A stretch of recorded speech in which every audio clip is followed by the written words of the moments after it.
Welcome to a calming journey through one of the most talked about and mysterious conspiracy theories of our time, the Illuminati and their alleged world control. If you've ever found yourself awake late at night, pondering secrets hidden beneath layers of power, this gentle exploration is for you. Let's dive in. Chapter 1: A Quiet History of Shadows.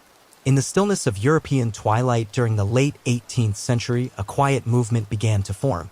It was not a revolution of arms or violence, but rather one of ideas, softly exchanged among the shelves of candlelit libraries and whispered through dim academic corridors. The year was 1776, and while America declared its independence across the Atlantic, something much more secretive was happening in the heart of Bavaria. There, in the modest university town of Ingolstadt, lived a professor named Adam Weishaupt. He was a man of intelligence and ambition, raised within the strict structures of Jesuit discipline but inspired by the blossoming spirit of the Enlightenment. Weishaupt believed in freedom of thought, reason, and the power of human intellect over blind faith and aristocratic control.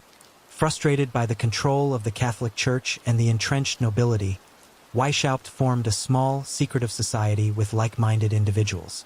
They called themselves the Order of the Illuminati, a name that quietly suggested their purpose: to bring light into a world they believed had fallen into darkness. Their goals, at least initially, were philosophical: to promote liberty, equality, and rationality in a time dominated by superstition and inherited power. The Illuminati began humbly. They used secret signs and rituals, adopted code names, and carefully recruited members who shared their ideals. Their hope was not to seize control of governments overnight, but to slowly influence them from within through education and connection.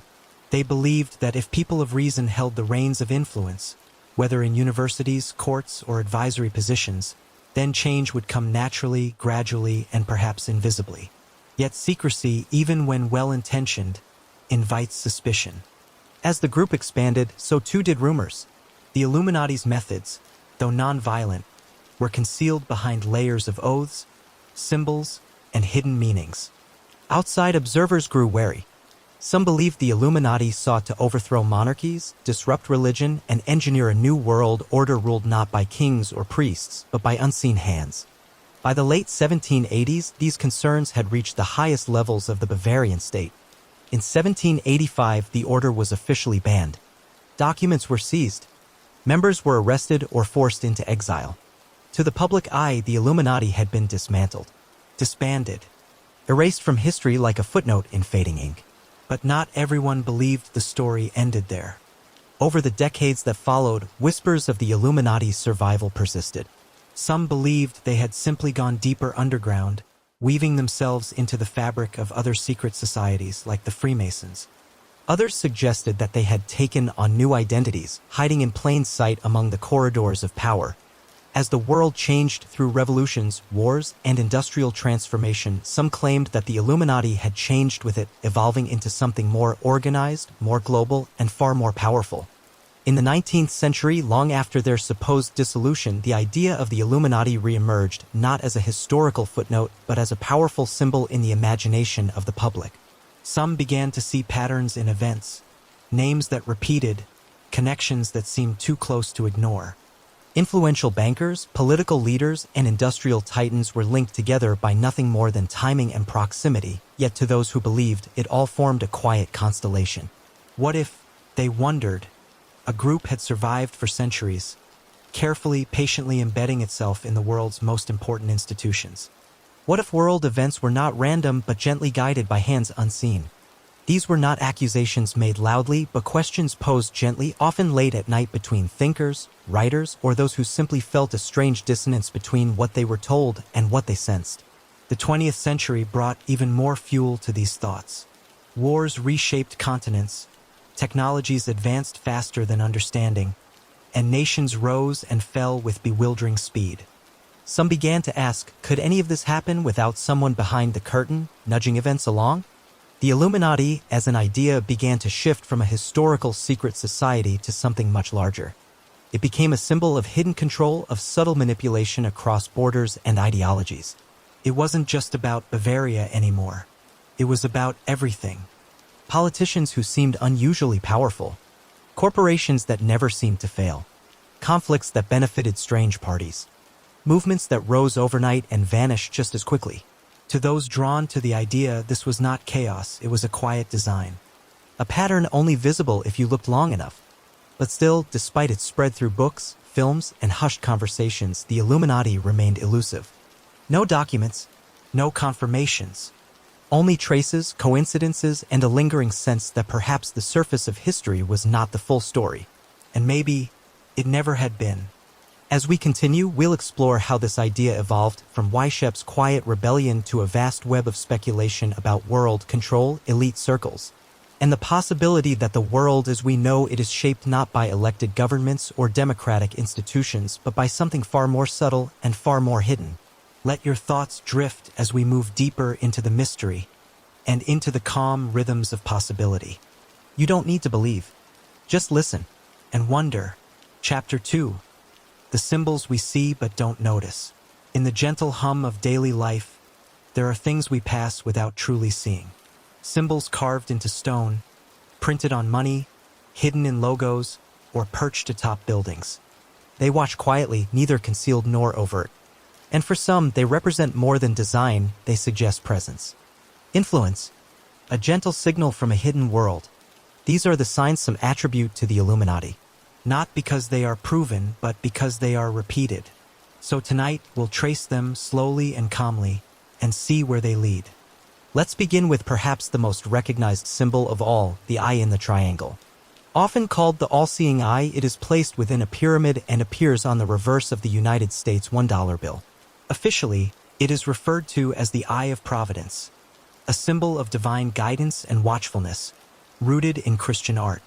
The founding fathers of America used it to imply that their new nation was under the careful observation of a higher power. But to others, this symbol means something different. Some see it not as divine, but as controlling. Not protective, but watchful in a more secretive way. The triangle representing hierarchy. The eye representing surveillance. And the pyramid beneath it, a carefully structured world with the few at the top and the many at the base. It's not hard to understand why some feel this image. This simple arrangement of shapes might say more than it was meant to. And when that symbol shows up elsewhere, on corporate logos, in music videos, in architecture, curiosity grows. Of course, symbols alone don't prove anything. They are tools often used without full knowledge of their origin. A logo might be chosen for aesthetic balance. A statue may repeat a classical motif. But for those who believe in the Illuminati's influence, it is the repetition that speaks louder than coincidence. Let's drift now through time and look at how symbols became signposts in the minds of those seeking hidden truth. In Renaissance Europe, secret societies often adopted symbols to protect ideas considered dangerous at the time, ideas like freedom of thought, secular philosophy, or scientific inquiry. The triangle, the compass, the pentagram, these were marks not of evil, but of coded knowledge. The Masons, the Rosicrucians, and other esoteric groups built entire systems of meaning using geometry, stars, and ancient myth. When Weishaupt and his Illuminati formed their society, they borrowed from these traditions. Their rituals were filled with references to light, vision, and enlightenment. To become illuminated was to see more clearly, to perceive beyond illusion. But to those who observed from the outside, the secrecy and symbols became unsettling. What was being hidden and why? Over time, these fears evolved. Some began to believe the symbols weren't just decorative or spiritual, but functional. That they were placed in plain sight not as accidents, but as quiet affirmations of power. Look up at city skylines and you might see obelisks, tall, pointed monuments reaching to the sky. The most famous stands in Washington, D.C., the Washington Monument. Another rests at the center of Vatican City, and yet another in Paris. They are ancient shapes originating in Egypt, said to represent a ray of the sun frozen in stone. But to some, they represent something else, continuity. An ancient language speaking through modern architecture. The presence of ideas older than any single nation, carried forward by those who remember or claim to. We can consider, too, the use of the number 13. In Western superstition, it's often avoided. Buildings skip the 13th floor. Airplanes skip row 13. And yet on the U.S. dollar bill, the number is repeated. 13 stars above the eagle, 13 steps on the pyramid, 13 arrows in the eagle's claw, 13 stripes on the shield, 13 leaves on the olive branch. To the official historian, this is a reference to the original 13 American colonies. But to the theorist, it might be a sign of something deeper, of adherence to a sacred or numerological pattern, a language of numbers that whispers rather than shouts. There are other symbols too. The owl, small and discreet, sometimes hidden in the corner of printed money or architecture. The owl has long represented wisdom, but it is also a creature of the night, quiet, sharp-eyed, and nearly silent. In the context of conspiracy, the owl becomes something else, a watcher, a guardian of hidden truths. At Bohemian Grove, a secluded location in California where some of the world's most powerful men gather for private summer retreats, there is a massive statue of an owl. To some, it's a harmless motif. To others, it is a declaration, a symbol of the same ancient knowledge preserved by secret brotherhoods. And so we are left with an interesting possibility that the world is decorated with forgotten meanings, that the structures around us, the signs we pass without a glance, may hold whispers from unseen hands. Not because every symbol proves a conspiracy, but because for those who see patterns, these repetitions become affirmations. The triangle, the eye, the owl, the obelisk. The thought isn't necessarily frightening. It can be meditative, like looking up at a night sky filled with constellations, shapes that only exist because we choose to connect the stars. Whether we're seeing deliberate design or simply our own reflection, the process of looking invites stillness. It asks us to pause, to notice, to wonder. In the chapters ahead, we'll explore how these ideas of symbolism and influence transition from architecture and iconography into music, politics, and global institutions. How a once obscure secret society became a cultural symbol for world control, elite coordination, and, for some, the boundaries between truth and paranoia. But for now, we rest in this thought. The world may not be random, or at least not as random as it seems. When you're ready, we'll drift further down this quiet path. Chapter 3: Gentle Strings and Global Influence. As the night deepens and thoughts begin to drift, let's continue to explore the quieter layers of power, the kind that doesn't make headlines, doesn't draw attention, but still, according to some, gently tugs at the shape of our world. If we think of the Illuminati not as a specific group, but as a metaphor for elite coordination, influence, and hidden agendas, then the question becomes less about who they are, and more about how control can flow silently through society. And in this chapter, we'll take a slow walk through the idea of influence, not through force or fame, but through finance, policy, and culture. Let's begin with the idea of soft power. Soft power is a term used to describe influence that doesn't come from weapons or money, but from persuasion. It's cultural, emotional, even aspirational. When a nation exports its values, ideals, or entertainment, and other countries adopt them, it's using soft power. For example, think about how music spreads, or fashion, or a shared admiration for certain brands, celebrities, or technologies. No one forces the adoption. It simply happens, slowly over time. And once something becomes part of a culture, it begins to shape thoughts, expectations, and even behavior. Now imagine if this process wasn't random. What if, instead of cultural influence flowing naturally, it was guided? What if powerful individuals or groups had the ability to subtly decide what ideas rose to the surface and which ones were buried? This is where the theory of elite control enters gently. Some suggest that global influence is not organic but curated, that a small number of interconnected individuals, sometimes referred to as the Illuminati, or simply the elites, use their positions across government, media, finance, and entertainment to quietly coordinate the direction of societies. It's not about controlling every decision. It's about setting the tone, steering the conversation, choosing the questions that get asked. Let's take a closer look at the institutions often named in these theories. Again, not with alarm, but with a sense of curiosity. One of the most frequently mentioned is the Bilderberg Group. Formed in 1954, it began as an annual conference to improve dialogue between Europe and North America. Attendees include heads of state, CEOs, financiers, and royalty. The meetings are private, with no press allowed and no official resolutions made public. To supporters, Bilderberg is just a high-level think tank, a place where ideas are exchanged freely without political pressure. But to theorists, its secrecy raises questions. Why no public record? Why such influential guests? What is discussed behind those closed doors? Then there's the World Economic Forum held annually in Davos, Switzerland, another gathering of world leaders, thinkers, and billionaires.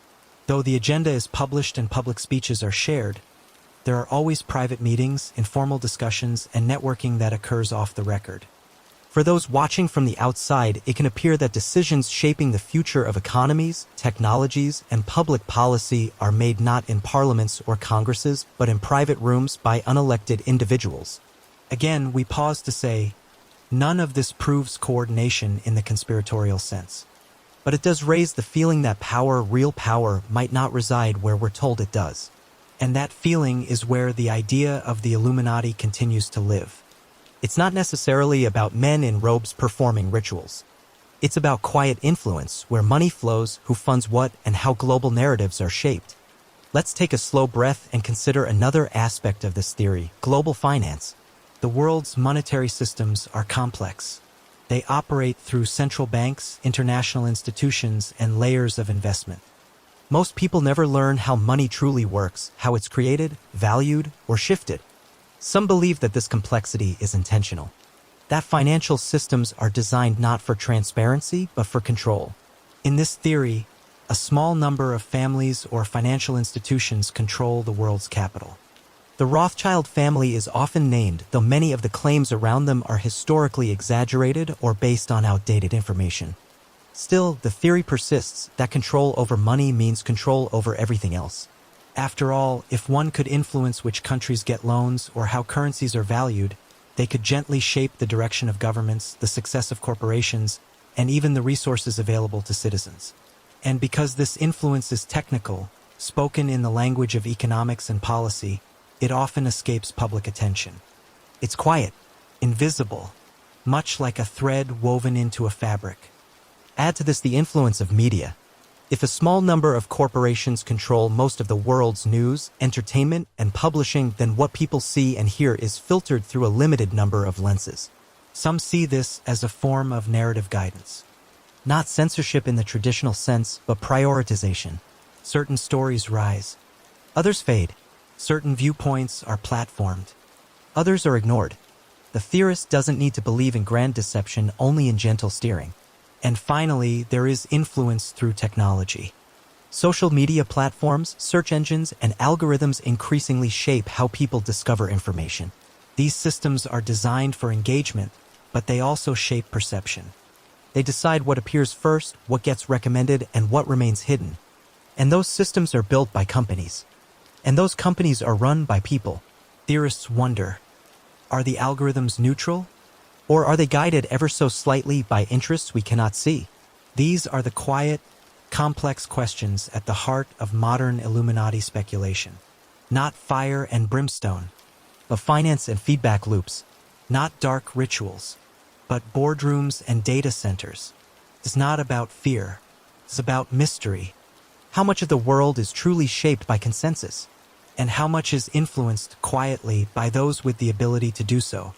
In the next chapter, we'll drift into perhaps the most sensitive area of all, how the idea of the Illuminati connects with pop culture, celebrity symbolism, and what some believe are public performances of allegiance to secret power.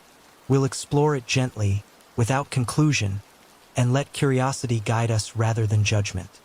But for now, just let this idea rest in your mind like a ripple in still water. What if the world isn't ruled loudly, but softly? Chapter 4, Celebrities, Symbols, and the Stage of the World. When you think of conspiracy theories, it's not unusual to picture shadowy figures in smoky rooms. Men in suits, intelligence agencies, hidden files. But over time, another layer emerged, a layer that brings the spotlight with it. Celebrities. Musicians, actors, influencers, and even athletes have become central figures in modern Illuminati speculation. Not because they hold traditional power, but because they command attention, influence, admiration. In this quiet chapter, we'll gently explore why so many conspiracy theories today revolve around famous people and what symbols, gestures, and performances have led some to believe that the Illuminati isn't just working behind the scenes, but performing in plain sight. We'll move slowly, gently, letting the symbols float by like clouds, not anchors. You're here to unwind, to observe, not to worry, just to drift through the curious patterns people believe they've seen. Let's begin with a recurring image, the single eye. In music videos, photo shoots, and even live performances, celebrities are sometimes pictured covering one eye, forming a triangle with their hands, or placing fingers over their mouths in a hush gesture. For most, these are stylistic choices, abstract, mysterious, part of fashion, performance.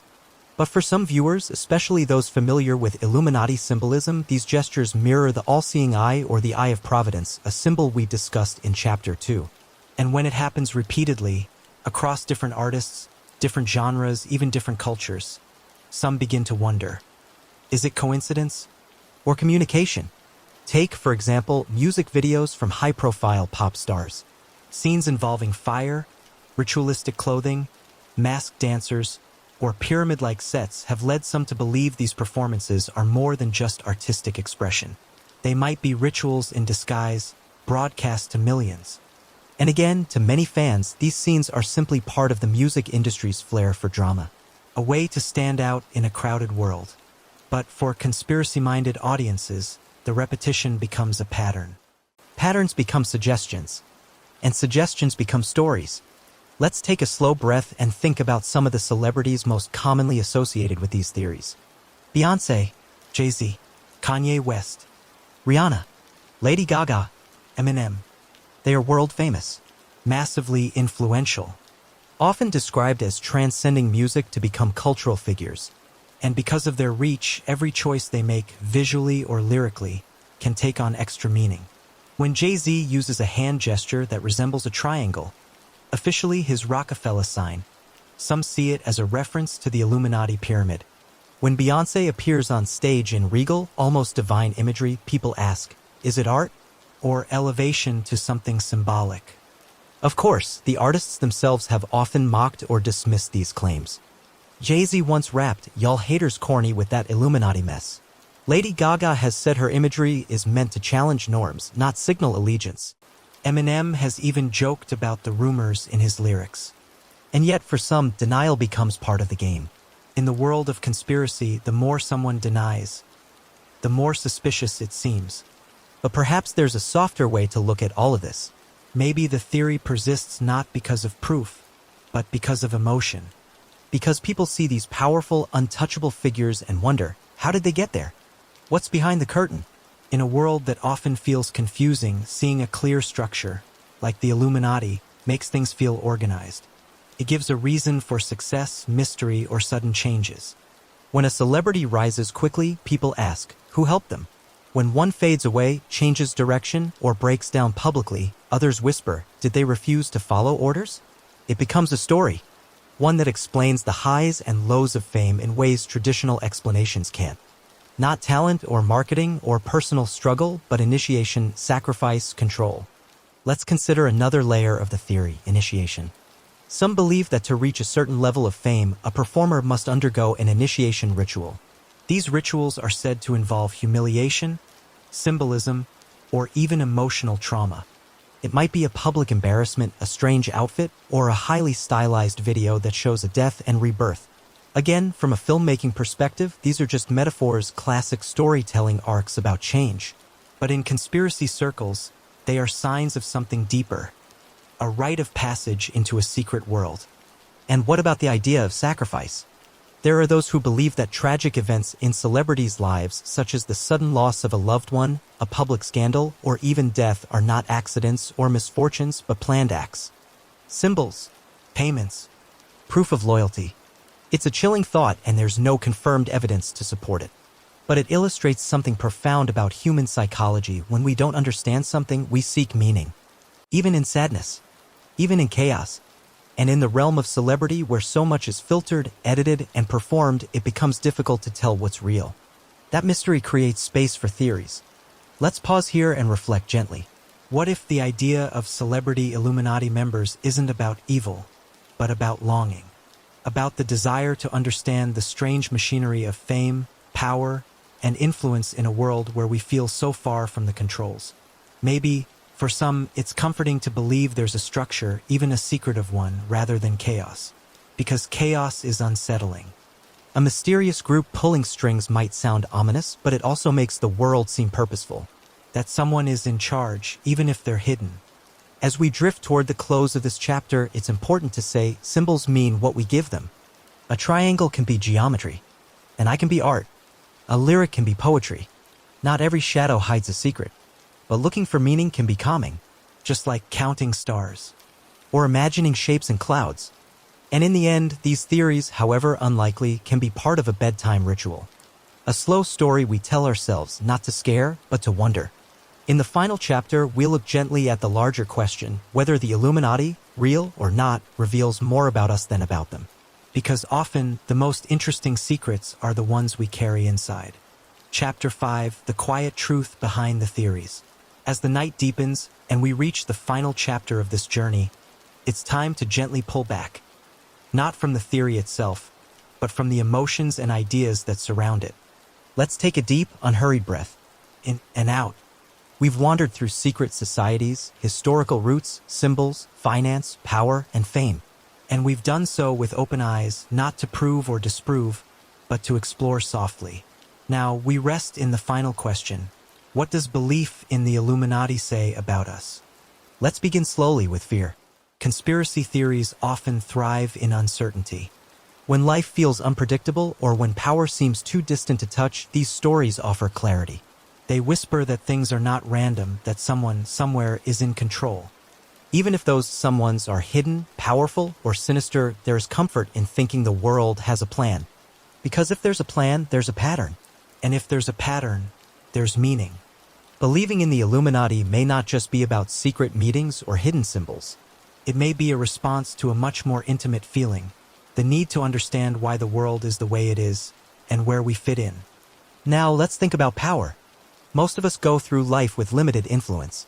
We vote, we work, we learn. But decisions about war, wealth, and global direction are made far away. Out of sight, out of reach. That creates a sense of distance, like we're passengers rather than pilots. Conspiracy theories collapse that distance. They say, look closer. There are people making decisions. And they are not as invisible as they seem. It's a comforting frame, even if those people are portrayed as shadowy elites. Because suddenly the chaos of the world feels directed. It feels human, understandable. Then there's the feeling of exclusion. Many conspiracy theories center around secret groups because people at some point have felt left out, ignored, disconnected. The idea that a hidden club makes the rules explains that feeling. Why are things unfair? Why do some rise while others fall? Why are answers so hard to come by? Because the theory suggests you're not in the club. And even if that's not comforting, it is coherent. It gives form to the fog. But there's another layer, a quieter one.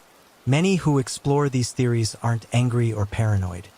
They're curious, philosophical. They want to understand not just how the world works, but why. They ask questions not because they distrust everything, but because they want to trust something and aren't sure where to place that trust. That's the heart of it. Conspiracy theories often begin not with fear, but with wonder. They start with noticing. A symbol repeated. A coincidence that feels too perfect. A whisper of something hidden in plain sight. And from that spark, the mind begins to build a narrative. Slowly, carefully, connecting dots, filling gaps, making sense. It's a deeply human process. The same process we use when telling stories around a fire, when reading mystery novels, when trying to understand a loved one's behavior. We seek patterns, meaning, closure. So what if the Illuminati, whether real, invented, or something in between, isn't a villain in the shadows, but a mirror? A reflection of our hopes, our fears, our desire for control in a world that feels out of our hands. Because in the end, belief in secret societies is rarely about those societies. It's about us. Our need for meaning, our longing for fairness, our hunger for truth. And so, as we close this chapter, we invite you not to dismiss the theory nor to embrace it without question, but to hold it gently, as a story, a lens, a myth that might not be true in a literal sense, but might be true emotionally. We all want to understand the world. Some turn to science, others to faith, some to politics, others to philosophy, and some quietly, calmly, turn to the stars, the symbols, the whispers, not because they want fear, but because they want wonder. So if tonight, As you rest your head and drift into sleep, you find your thoughts returning to the pyramids, the eye, or the gentle pull of unseen strings. It's okay. Let the ideas float. Let the questions remain questions. You are not alone in your curiosity. And whether the Illuminati is a secret cabal or a metaphor for invisible influence, the real journey is within, through thought, imagination, and the quiet search for understanding. Sleep well, seeker, and thank you for taking this journey with us. Good night.